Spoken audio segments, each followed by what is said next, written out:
शांत रहो।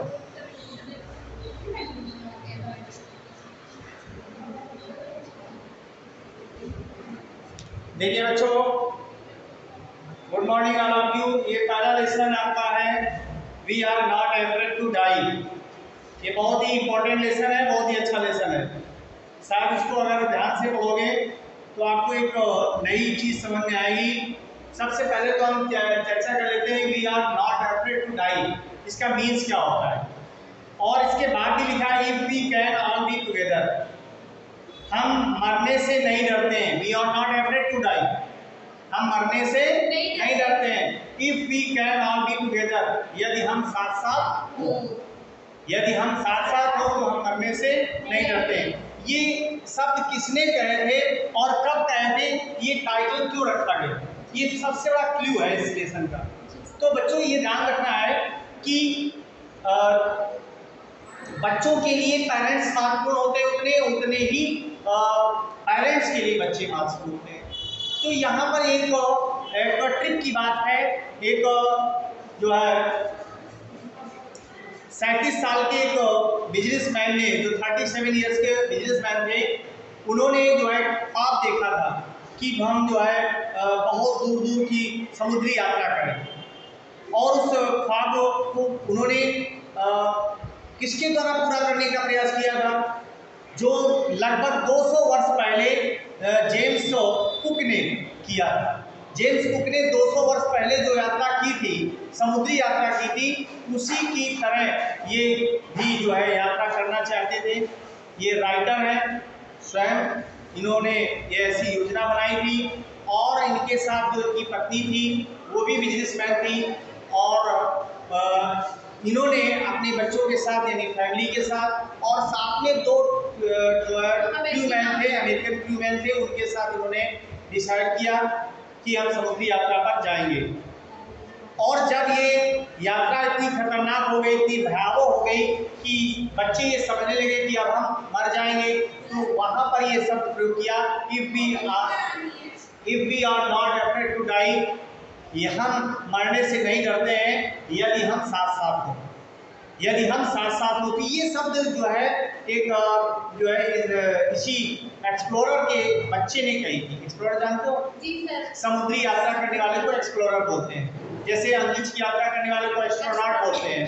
तो वैसे ही एक्सप्लोरर ने ये बात एक्सप्लोरर के बेटे ने कही थी, कुछ समय कही थी जब वो पूरी तरह से घायल हो गया था और उसके सर पर चोट लगी थी। उस समय इसने शब्द कहे थे, क्या कहते हैं, we are not afraid to die if we can all be together.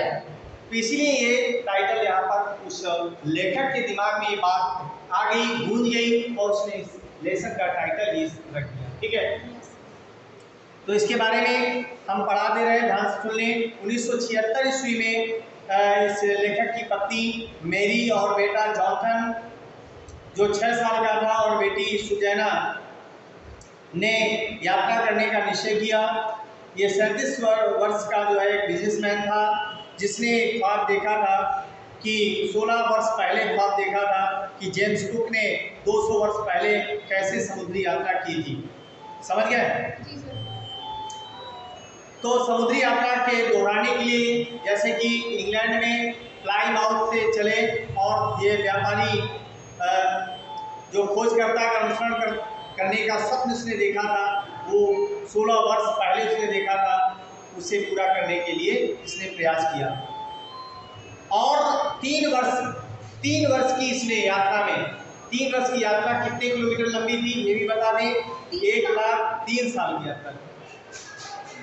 ये 3 साल की यात्रा थी, 1,05,000 किलोमीटर लंबी आयोजित यात्रा थी, जिसका प्रथम चरण अफ्रीका के पश्चिमी तट के साथ केप टाउन तक हंसी खुशी के साथ व्यतीत हुआ। यानी केप टाउन तक, ये अफ्रीका के केप टाउन तक हंसी खुशी गए, लेकिन इसके बाद इनके साथ जो है दुर्घटना घटित होने लगी। जैसे ही ये पूर्व की ओर बढ़े तो विश्व के सबसे बड़े तूफानी समुद्र दक्षिणी हिंद महासागर का सामना करने के लिए 2 नाविक लिए, अमेरिकी लैरी और विजिल स्विस हार्ड सैगलर, इन दोनों को उन्होंने लिया और ये जो है यात्रा पर निकल पड़े।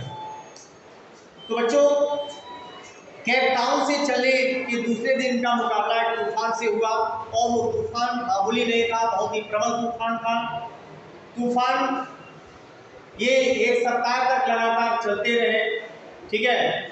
तूफानों की चिंता नहीं की, लेकिन लहरों का आकार भयावह था, 15 मीटर ऊंचाई, जो मस्तूब लगा करते थे उस जमाने में। आज के जैसे जो है उपकरण नहीं थे उस समय, आजकल जैसी नावें नहीं थी, आजकल जैसे जहाज नहीं थे।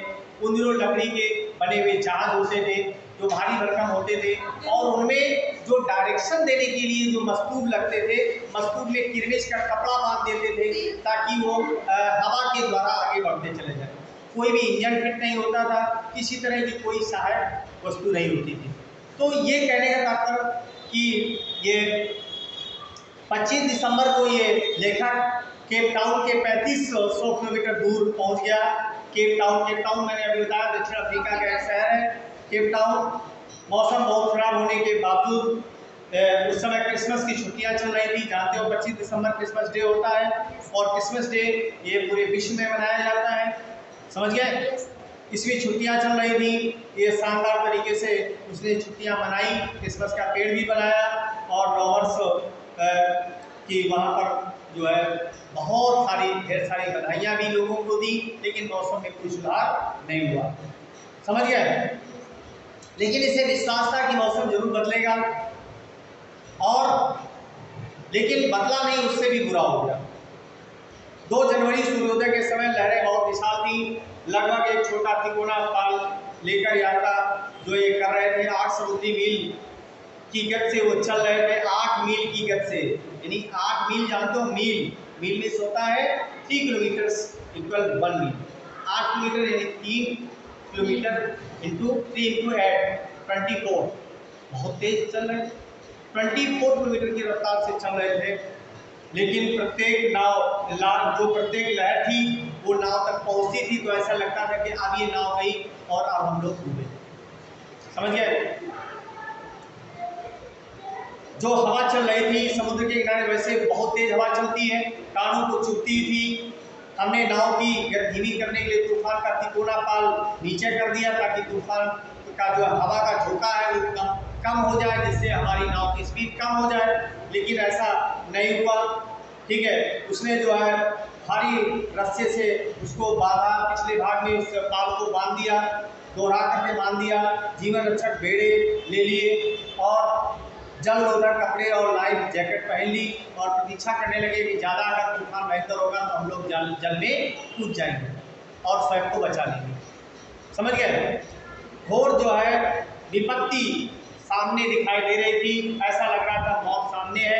लगभग 6 बजे का समय था, अनिष्ट सूचक स्तब्धता के साथ हवा रुक गई, आकाश बिल्कुल काला हो गया और ऐसा शोर सुनाई देने लगा, विशाल बादल नाव के पीछे मीनार की तरह खड़ा हो गया, समझ गए।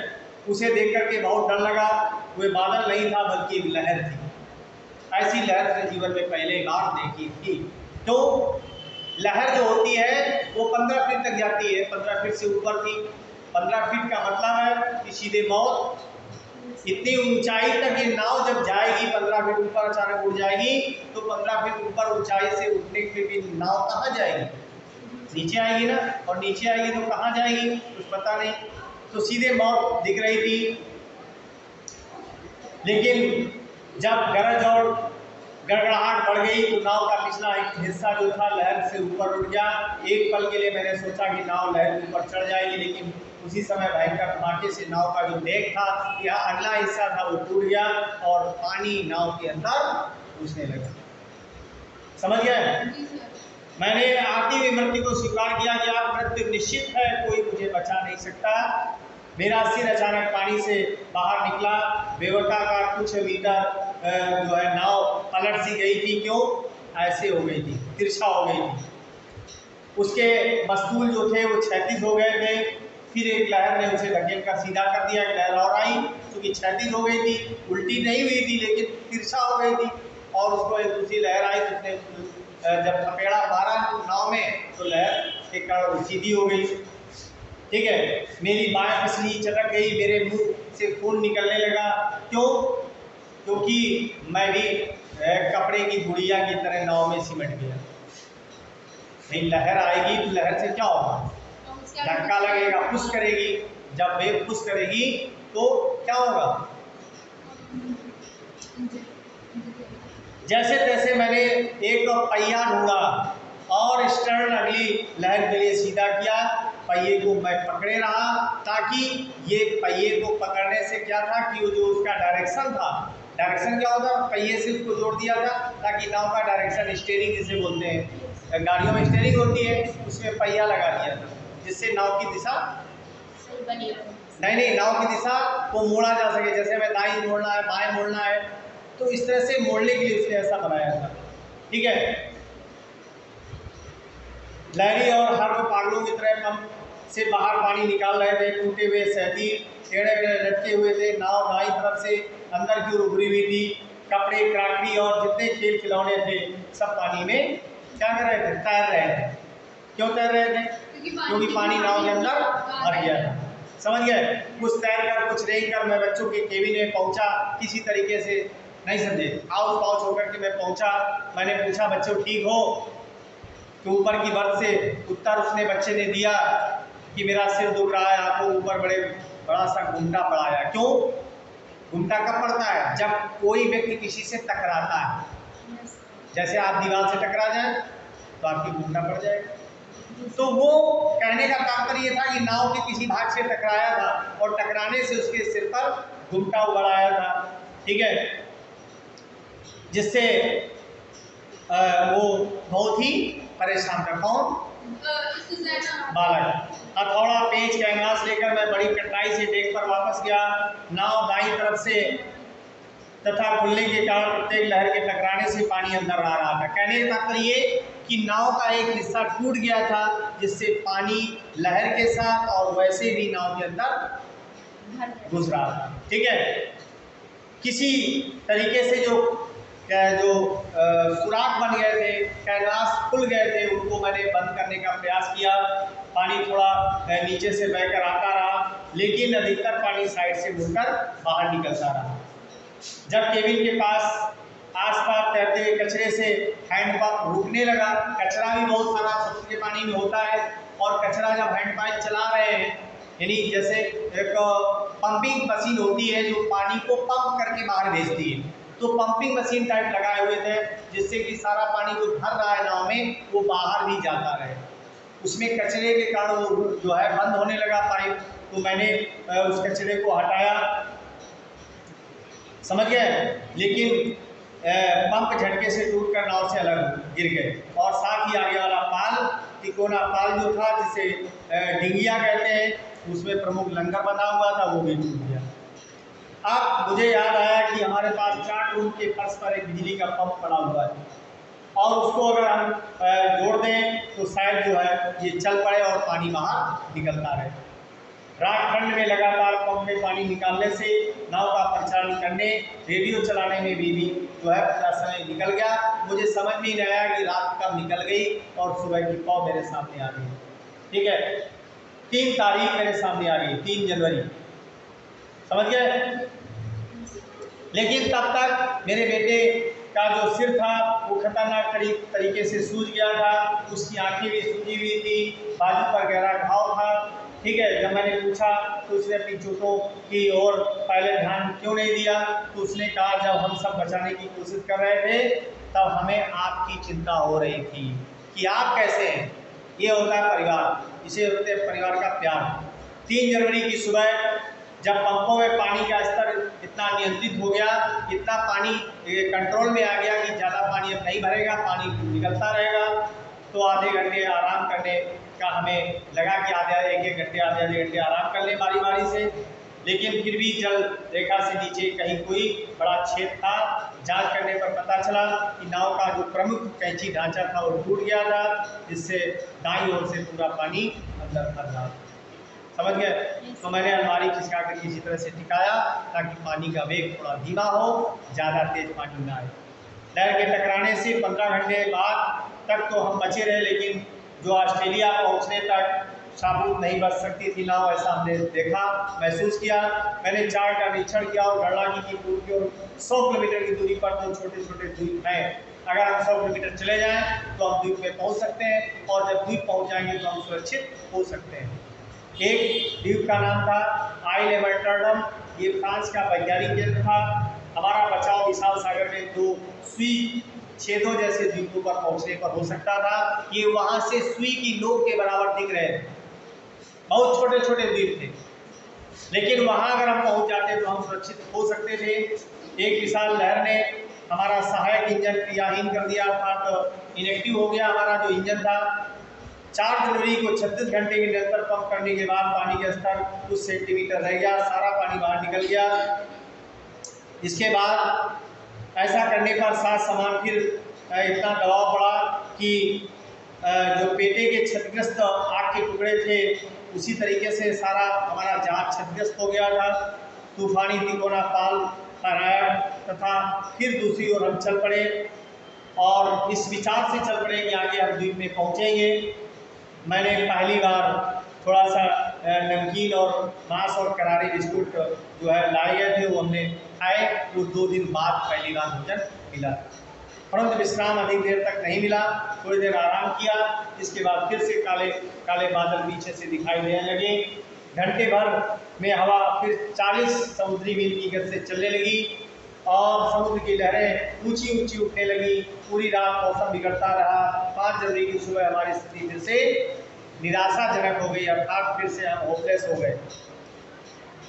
समझ गए? जब मैं बच्चों को दिलासा देने के लिए, धीरज देने के लिए अंदर पहुंचा तो जान ने पूछा, डैडी क्या हम मरने वाले हैं?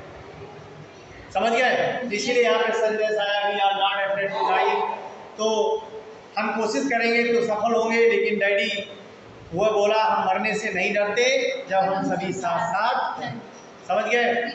मम्मी, शिव और मैं तीनों एक साथ बोले।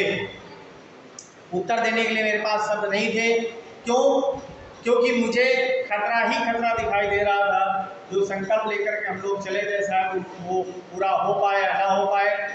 ठीक है, दाईं ओर और बाईं ओर नाव क्षतिग्रस्त हो रही थी। हमने बांधने का निश्चय किया। लाइलेन की रस्सियाँ 22 लीटर जो है वाले मिट्टी के तेल के प्लास्टिक ढोल, काम चलाओ लंगर हाथ बनाने का हमने प्रयोग किया। उस सायंकाल मैरी और मैं हाथ डालकर बैठे हुए थे, आराम से बैठे हुए थे। ठीक है, तभी टूटे हुए तख्तों से पानी और अधिक अंदर आ रहा। उन दोनों को महसूस हुआ कि हमारा अंत अब निकट है। दोनों कौन से अमेरिकन जो क्रूमैन थे उनको, परंतु लहरों और तूफान से निकलने में सफल रहे। 6 जनवरी को हवा धीमी हुई और हम सीधे 6 स्टैंड पर देखने का हमने प्रयास किया। मैंने चार्ट रूम में वापस आकर हवाओं की गति देखी, मार्ग में परिवर्तन देखा, बहाव और धाराओं का हिसाब लगाया और 65 किलोमीटर द्वीप हमसे दूर रह गया था। अभी 100 किलोमीटर दूर था, अब 65 किलोमीटर दूर था। जब मैं बैठा हुआ सोच रहा था तो शिव दर्द सहन करते हुए चलकर मेरे पास आई। उसकी नाम था, बेटी का नाम सुजैना नाम था, उसको शॉर्ट में शिव बोलते थे। उसका सिर बाईं ओर से बहुत सूजा हुआ था। उसकी काली आंखें छोटी होकर केवल रेखा चित्र बन गई थी, आँख खुल नहीं रही थी, पूरी आँख सूज गई थी। उसने मुझे कार्ड दिया जो उसने बनाया था। कार्ड उसने मैरी तथा मेरा बैंक चित्र बनाया था। समझ गए? जिसे रिडिकुलस फिगर बोलते हैं। रिडिकुलस फिगर, कैसा फिगर? इसमें शब्द लिखे हुए थे। वे बहुत विचित्र लोग हैं। क्या आपको देखकर हंसी आई? तो मैं भी बहुत मतलब अंदर हंसने लगा। ठीक है, आप दोनों को कितना प्यार है। ये कार्ड आपको धन्यवाद देने के लिए है तथा हमें सब ठीक होने की आशा करनी चाहिए। किसी तरह सफल तो होना ही है, ऐसा मैंने कहा और बच्चों को ढाढ़स बताया। ठीक है, अब हवा का जो था वो प्रभाव कम हुआ और 2 बजे हम डेक पर आए। लहरी को नाव का परिचालन 180 डिग्री के मार्ग पर चलने के लिए कहा, जो मुझे अनुभव हो रहा था। और 5 बजे हम लोग वहाँ पर पहुँच गए। कहाँ पर? द्वीप में। समझ गए? 6 बज रहे थे, मुझे नींद आ गई, अंधेरा हो रहा था। मैं जान गया कि द्वीप पीछे रह गया और पाल हमारे पास रह गया। फिर से थोड़ी सी गड़बड़ी हुई। उस पर मेरे बंक के आसपास जो व्यस्तता थी ठीक है, मुझे दिखाई दिए, क्या मैं उनसे गले लग सकता हूँ? जोनाथन ने पूछा। स्यू भी ठीक उसके पीछे थी। अब मुझे गले क्यों मिल रहे हो? मैंने पूछा क्योंकि आप पूरे विश्व में सर्वोत्तम डैडी हो। किसने कहा? उनके बच्चों ने कहा। सर्वोत्तम कैप्टन भी मेरे बेटे ने ऐसा किया। मुझे डर लगता है, आज तो नहीं। क्यों नहीं? आपको शिव ने सच्चे मन से कहा, आपने द्वीप खोज लिया। और वो द्वीप कौन सा था? जिसमें गिनती के कितने लोग थे? 28 लोग रहते थे। 28 लोग रहते थे केवल उस द्वीप में, 28 पर्सन। ठीक है। फिर से घूम पर खड़े होने के बाद मैं सोचने लगा लैरी और हैवी के बारे में, जो अति भयंकर समय में भी प्रसन्न और आशावादी रहे। मैरी के बारे में, जो संकट के समय चालन पहिए पर बैठी रही थी। उन सबसे अधिक मेरे मन में 8 वर्षीय लड़की के विषय में विचार आया, जो अपने सिर की चोट के बारे में परेशान करना नहीं चाहती थी। बाद में चमड़ी और खोपड़ी के बीच बार बार बहने वाले खून के थक्के को निकालने के लिए हमें ऑपरेशन कराने पड़े। और 6 वर्ष के लड़के के विषय में, जो मरने से भी नहीं डरता था, उसके लिए मेरे पास कोई शब्द नहीं थे। इस प्रकार मेरी यात्रा सफल हुई। समझ गए?